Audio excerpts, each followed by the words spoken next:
que para mí es mucho mejor por forma didáctica, de establecer qué criterios vamos a seguir para el calor y de una vez podemos hacer el criterio para el trabajo.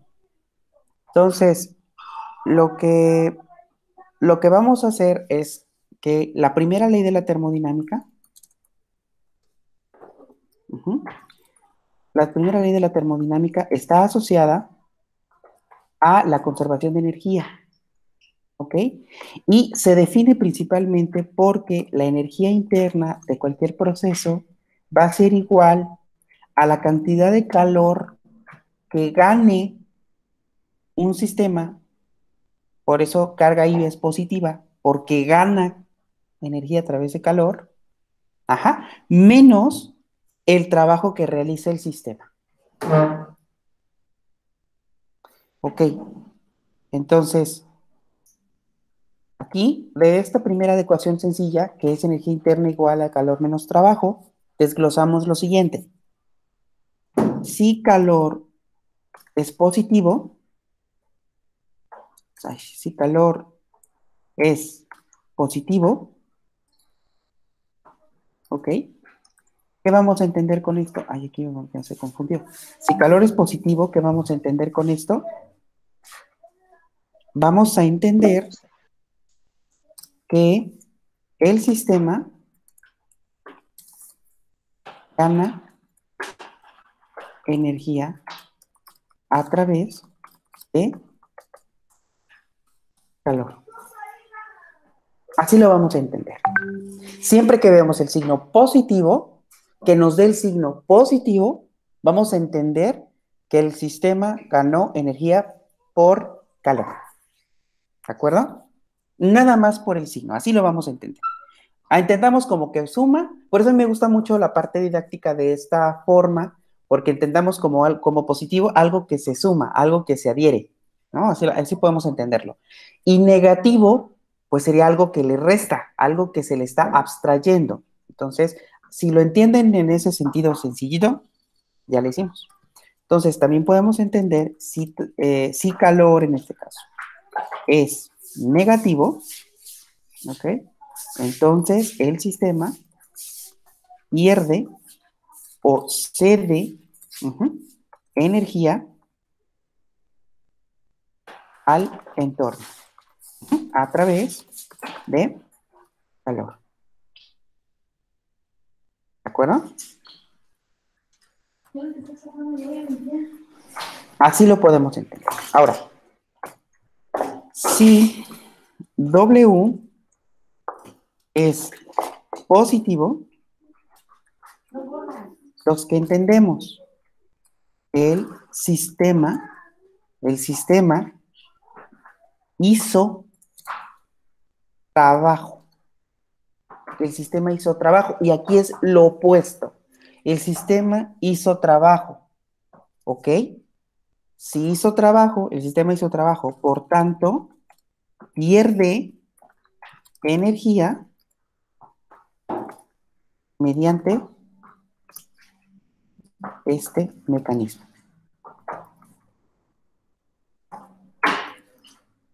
¿Ok? Ven ustedes que ahí es lo opuesto.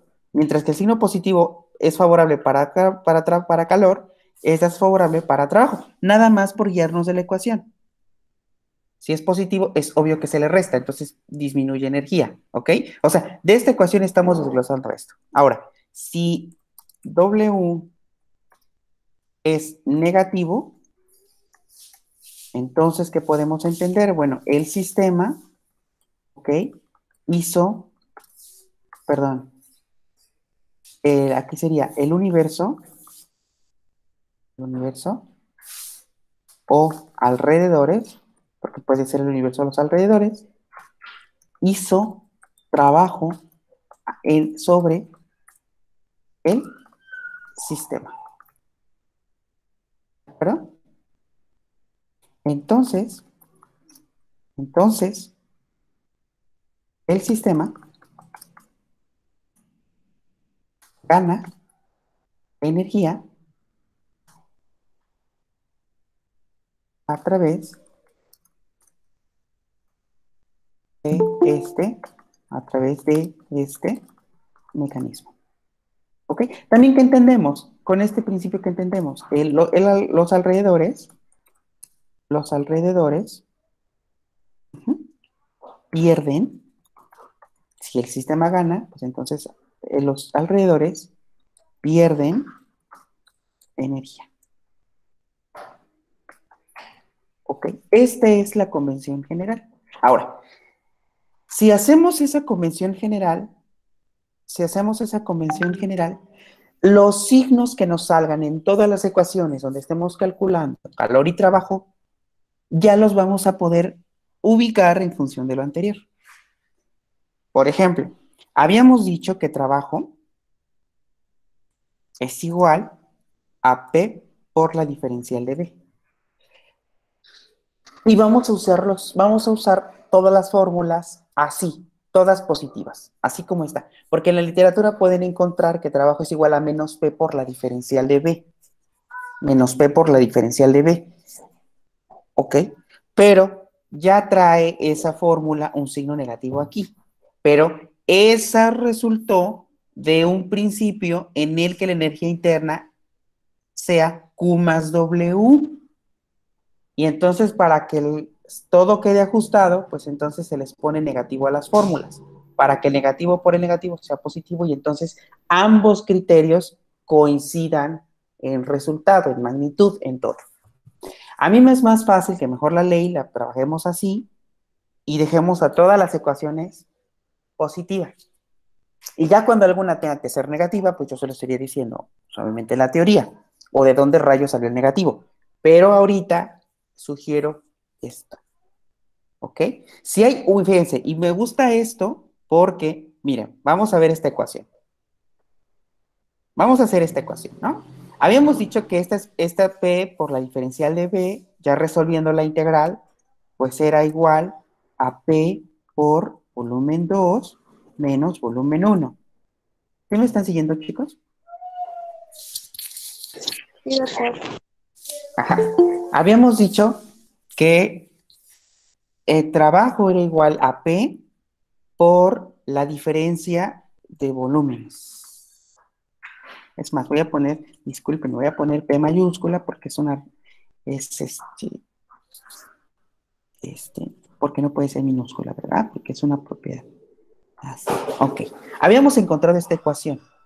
Fíjense ustedes que si hacemos, eh, si hacemos caso a la ecuación, y encontramos, podemos aquí decir, ok, si volumen 2 es mayor al volumen 1, coma, trabajo va a ser menor, igual o mayor a 0.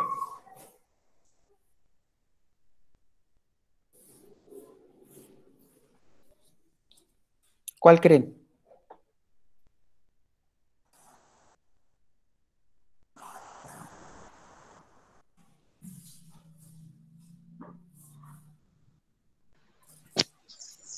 ¿El trabajo sería mayor a 0?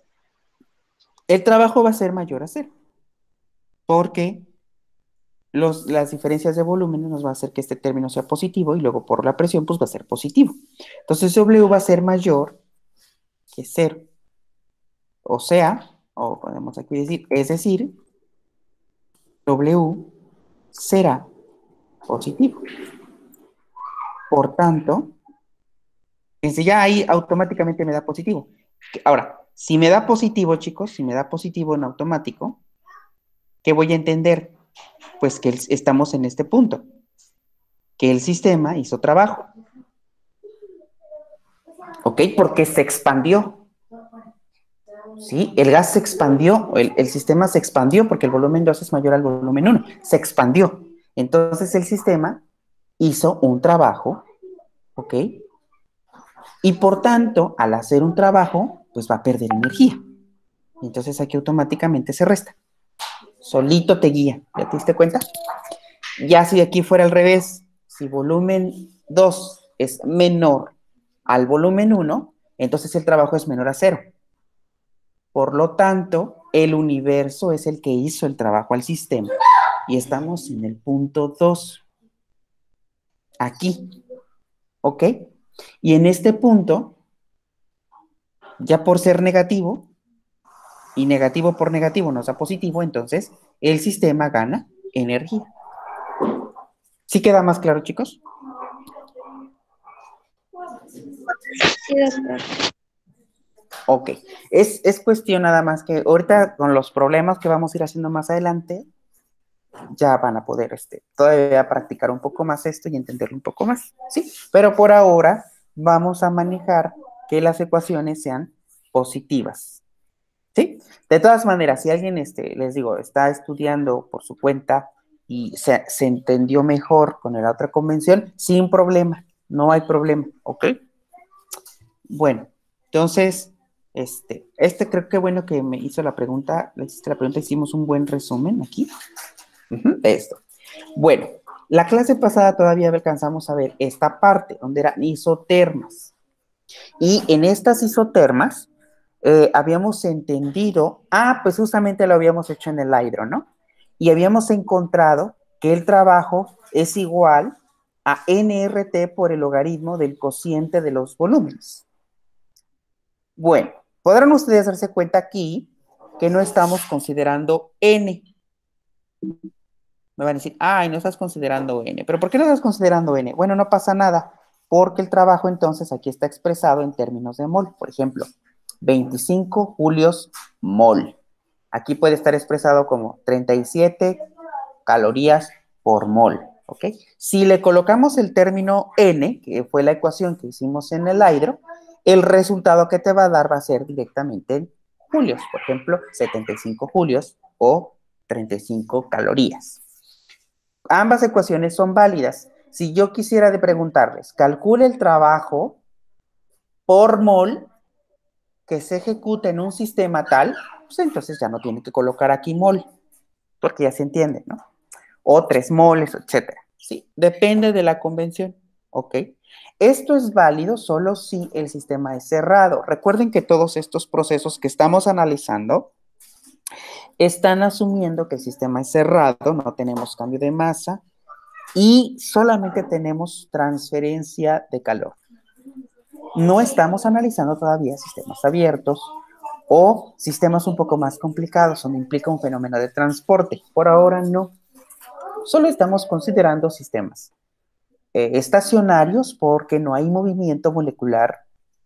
Estamos considerando un sistema cerrado porque no hay intercambio de masa y estamos entendiendo cómo se comporta o cómo se describe el trabajo en función de estas restricciones para entender un poco más cómo se describe un sistema en términos de trabajo sin complicarnos las cosas.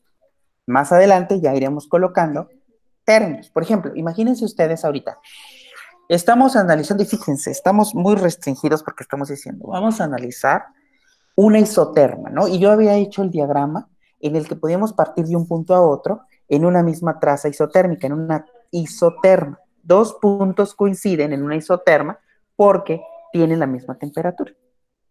Ahora, pero habíamos dejado que presión y volumen pues sean variables y T que sea constante. O sea, estamos entendiendo cómo se comporta el trabajo dejando a P, B o T constantes. Ya lo hicimos con las isócoras, isóbaras y ahorita isotermas. Pero ¿qué pasa en procesos en los que P, B y T son variables, que es muy común? Que es muy común y que muy poco tenemos el control. Bueno, tratar de calcular el trabajo en función de dos o más variables, porque esta es nada más calculándole en función de una variable, que estamos calculando en términos de B, que es la función de estado que nos permite ver directamente la acción de trabajo. Si quieres calcularlo cuando tienes una presión o un volumen, una temperatura variable, lo que podemos hacer es, ok, vamos a acotar el sistema a un sistema sencillo, fácil de ver, un sistema sencillo, fácil de ver, en el que, en el que podamos resolver o entender cómo se comporta o cómo se describe el trabajo teniendo presión, volumen y temperatura variables. ¿Cuál es un excelente modelo para ello?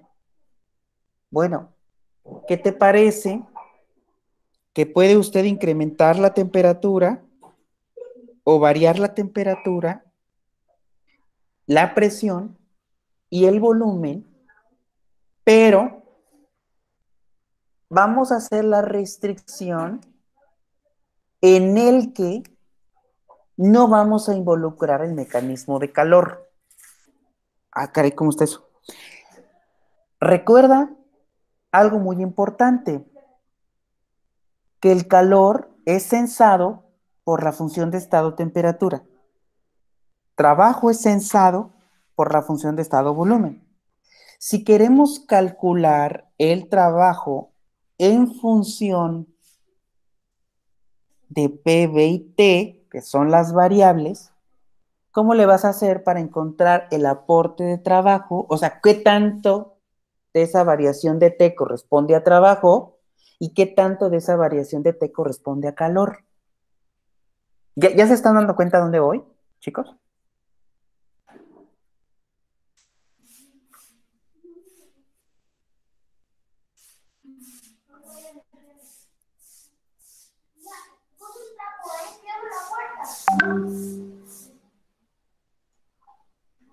Jóvenes.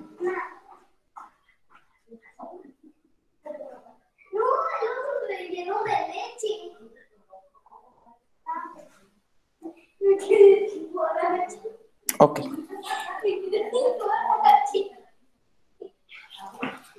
Bueno, entonces para tratar de resolver eso, para tratar de quitar calor, ¿cómo le harían ustedes? ¿Cómo le harían ustedes?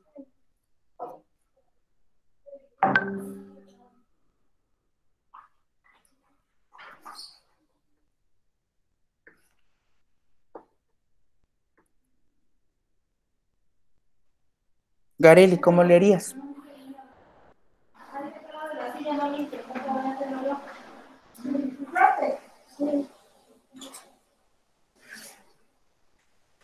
Guadalupe.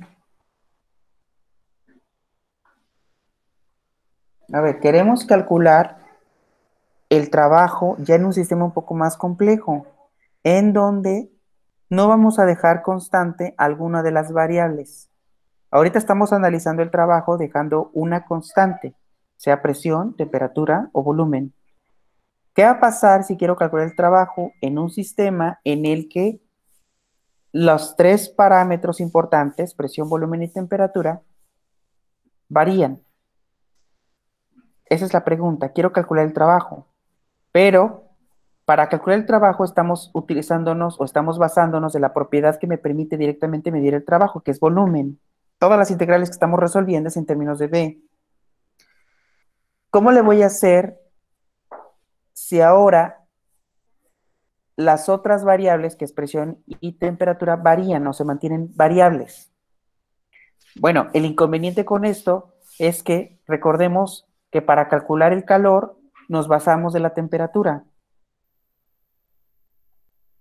Si quiero calcular ahorita el trabajo variando temperatura y variando presión, se me complica un poco porque no puedo saber qué parte o qué rango o qué sección de temperaturas corresponde a calor y qué rango corresponde a trabajo, o cómo discrimino que la variación de T es exclusivo de trabajo y no de calor, o de calor y no de trabajo, o es una aportación de ambas. Ok, entonces está complicado. ¿Qué te parece que primero, antes de afrontar ese problema, primero resolvamos cómo se comporta el trabajo variando presión, volumen y temperatura sin considerar calor? ¿Cómo le puedo hacer? A estas alturas ya me pueden decir la respuesta.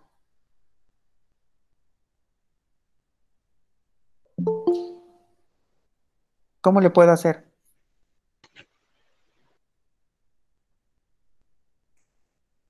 Gareli, ¿cómo le puedo hacer?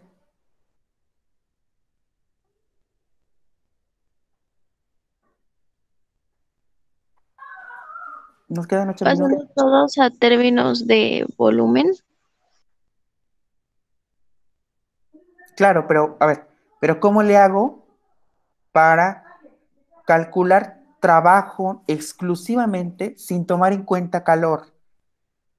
El problema de calcularlo en un sistema como los que estamos describiendo es que calor lo podemos calcular en cualquiera de ellos de manera independiente del trabajo, porque el calor lo podemos medir en función de temperatura.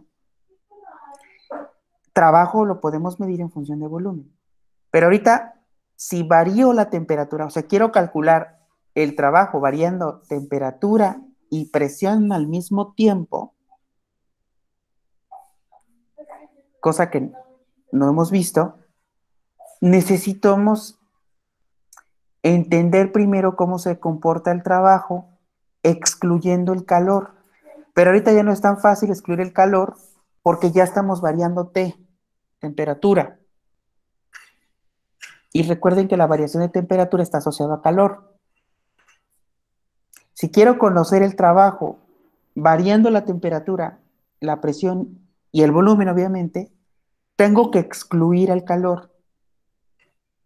Tengo que hacer que el calor no exista para poder asociar que todo lo que estoy viendo está en términos de trabajo, que el calor no exista. ¿Qué puedo hacer para que el mecanismo de calor no exista y solo exista el trabajo?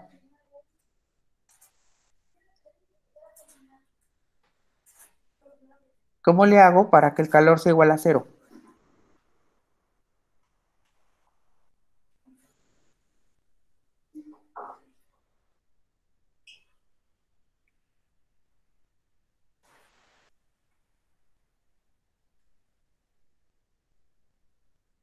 Pues no nos conviene hacer el sistema aislado.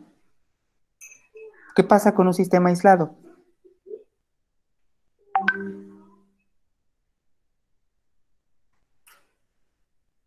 La temperatura es constante. No, la temperatura no es constante. En un sistema aislado puede haber cambio de temperaturas. Pero ¿qué es lo que hace que un sistema aislado sea un sistema aislado? Que no haya transferencia de ¿qué? De ¿De energía. calor? De energía. No va a haber una transferencia de energía del sistema al entorno. Pero cuando hablamos de esa transferencia de energía, específicamente estamos hablando de calor.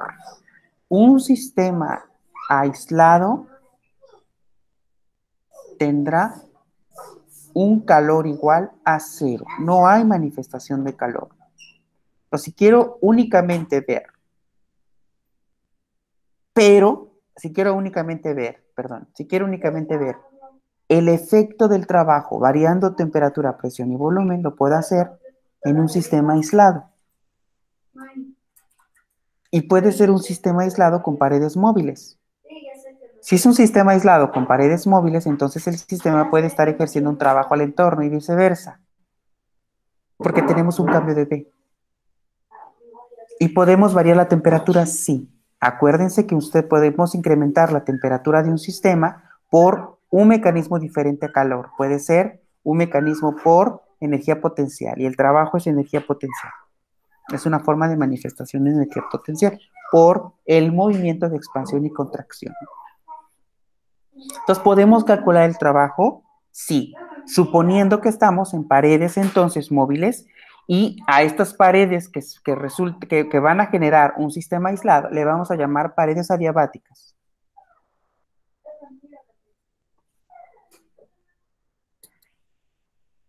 ¿De acuerdo? Una pared adiabática es aquella en la que no vamos a poder hacer una transferencia de calor, pero sí transferencia de trabajo. Y entonces el sistema puede incrementar de energía o disminuir de energía si ejecutamos un trabajo en ese sistema.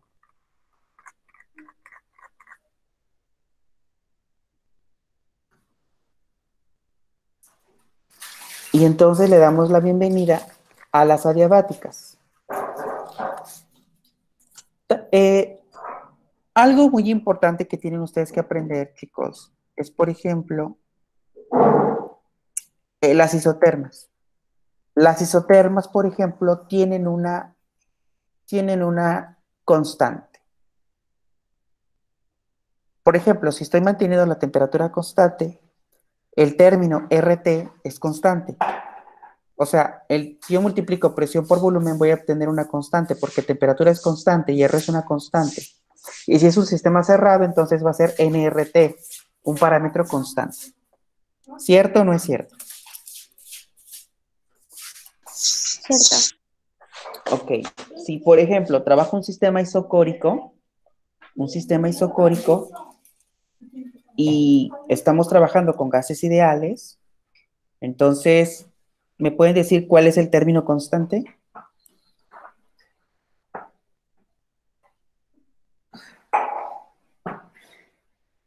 Si es un sistema isocórico, ¿cuáles son los términos constantes? ¿Cuál es la constante? En una isoterma, la constante es RT.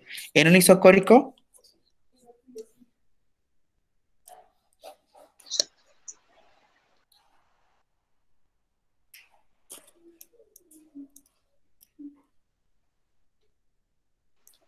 ¿Sería la presión? no, no, es isocórico, isocórico. En un sistema isocórico, volumen es constante, pero presión y temperatura no pueden ser constantes. Entonces, ¿cuál es la constante en una isoterma, en una isocórica, chicos? DB, DV, perdón. Tendría que ser N R sobre B. El término N R sobre B es la constante en un proceso isocórico. Si despejan, lo voy a hacer aquí, donde estoy, ahorita lo borro. Si despejan, por ejemplo, ay, mi link si despejan, por ejemplo, a ver, estoy hablando de un sistema.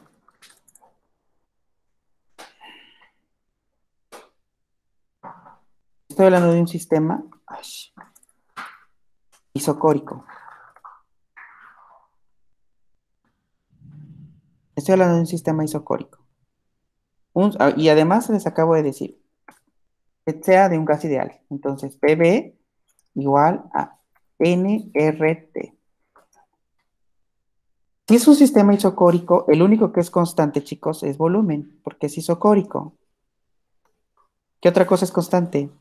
Ok, N, porque podemos asumir que el sistema es cerrado. ¿Qué otra cosa es constante? R, porque R. es una constante.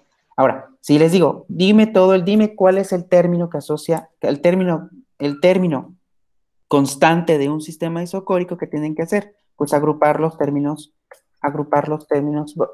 que sean constantes. Entonces, P lo voy a dejar de este lado porque es variable. Y T lo voy a dejar también de este lado porque es variable. Entonces es P sobre T igual a NR sobre P. Todo este término que está aquí es constante. Ahora, si les digo, por ejemplo, de un sistema isobárico, recuerden que un sistema isobárico tenemos una presión constante, y si estamos hablando de gases ideales, ¿cuál sería el término constante?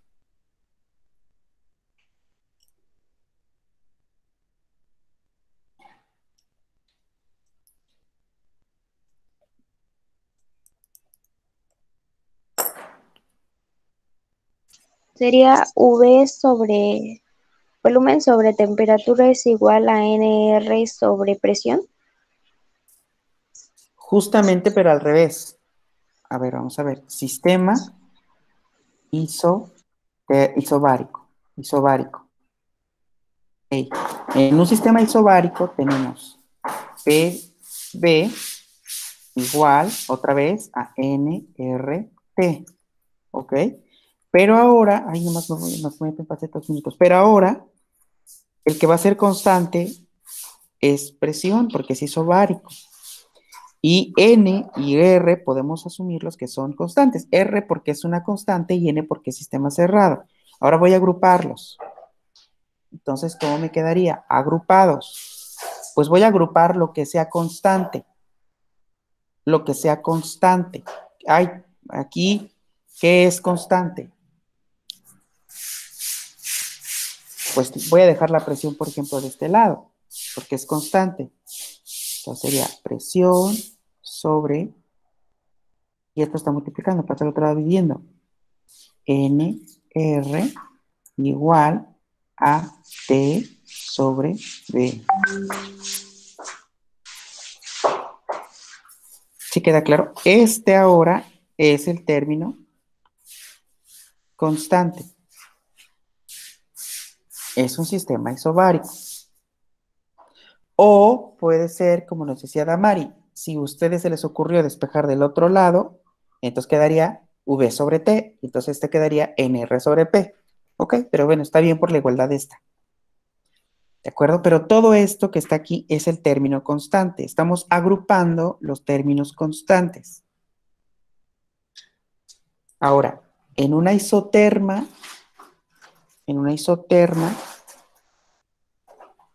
vean ustedes, en una isoterma, ay, perdón, esto es adiabático. En una isoterma, vean ustedes que el término constante es NRT. NRT si es un sistema cerrado. Bueno, aquí estamos obviando N porque estamos haciendo implícito a N, pero es NRT. Ese es el término constante. Y NRT es lo que integramos. ¿Se acuerdan que asociamos NRT y sacábamos el logaritmo? Bueno, si queremos en un sistema adiabático en el que el calor va a ser igual a 0, pero W vamos a integrarlo, se encontró para gases ideales que presión por volumen elevado a el coeficiente adiabático gamma va a ser igual a una constante. Así como hay una constante para isóbaras, para isócaras, para isotermas, se encontró una constante para un proceso en el que esté constituido por paredes adiabáticas. Y entonces este término, esta constante, es presión por volumen a la gamma es igual a constante. Gamma es el coeficiente adiabático de los gases ideales. Cada uno de los gases tiene un coeficiente adiabático en particular. Esto depende si el gas es monoatómico, diatómico, triatómico o poliatómico. Hasta ahí le vamos a dejar. Necesito que estudien, que ya se puedan adelantar y vean un poquito de procesos adiabáticos. ¿De acuerdo? Les encargo mucho, por favor, jóvenes, en buena onda, que